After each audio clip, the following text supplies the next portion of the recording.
Welcome to 2023. I just wanted to jump in and talk about some of the top news stories that we're going to encounter here in this year.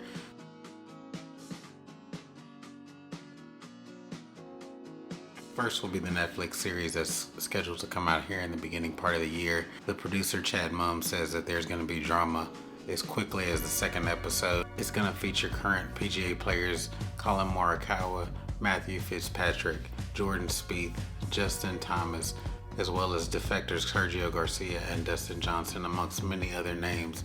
We're going to see the drama that went on behind the scenes in this year's PGA Tour season as LIV Golf began to take over. The second big story this year is the LIV players being allowed to play in the Masters. Chairman of the Masters, Fred Ridley, stated that LIV players would be able to play under their current rules, meaning the door is open for them to adjust as they move forward.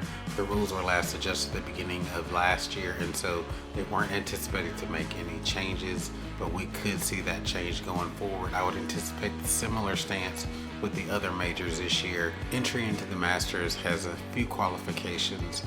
Placed in the top 12 in the previous year, official world golf rankings up to the top 50, which we're going to continue to see the LIV golfers slide in the official world golf rankings.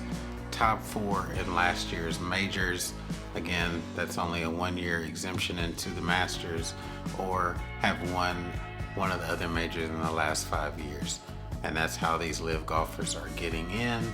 So we will see beyond this year if this holds up or if rules are adjusted to exclude. Without world ranking points, it's going to be tough for these LIV golfers to continue to compete in majors if they're not a previous winner of the tournament. The majors will be interesting this year, as last year we saw 3 first-time major winners in Scottie Scheffler at the Masters, Matthew Fitzpatrick at the US Open, and Cam Smith at the British Open, or the Open, who is now on the LIV Golf Tour. We're seeing on the US side some less frequented courses. Oak Hill for the PGA Championship. The last time we saw a major tournament played here was 2013 with Jason Duffner winning.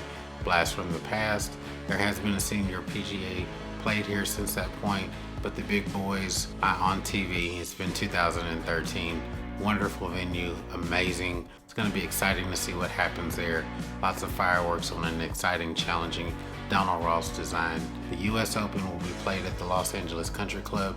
This is this course's first time hosting a major. They first hosted the LA Open back in 1926, and for 5 years after that.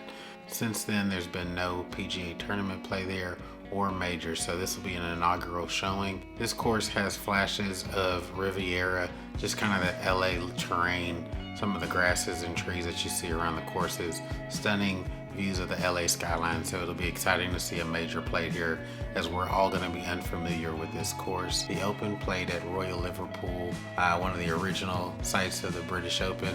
It'll be an amazing tournament. It'll be interesting to see how Cam Smith performs going into this title defense. Same thing when we circle back to the Masters.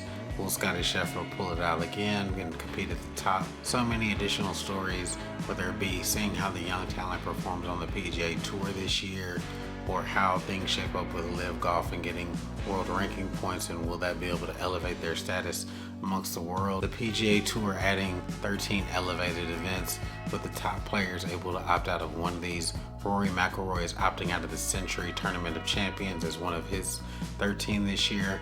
So I'm interested to see how these elevated status of tournaments and reprioritization of tournaments on the PGA Tour is going to look.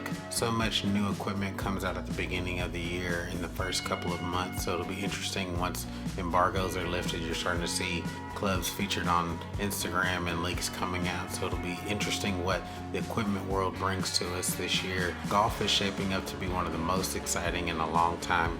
After we got through the turmoil of 2022, what will we have in store for us this year? Let me know what you're looking forward to seeing and what stories that you're focused on as we move through this golf year. We'll catch you on the next one. Talk to you later.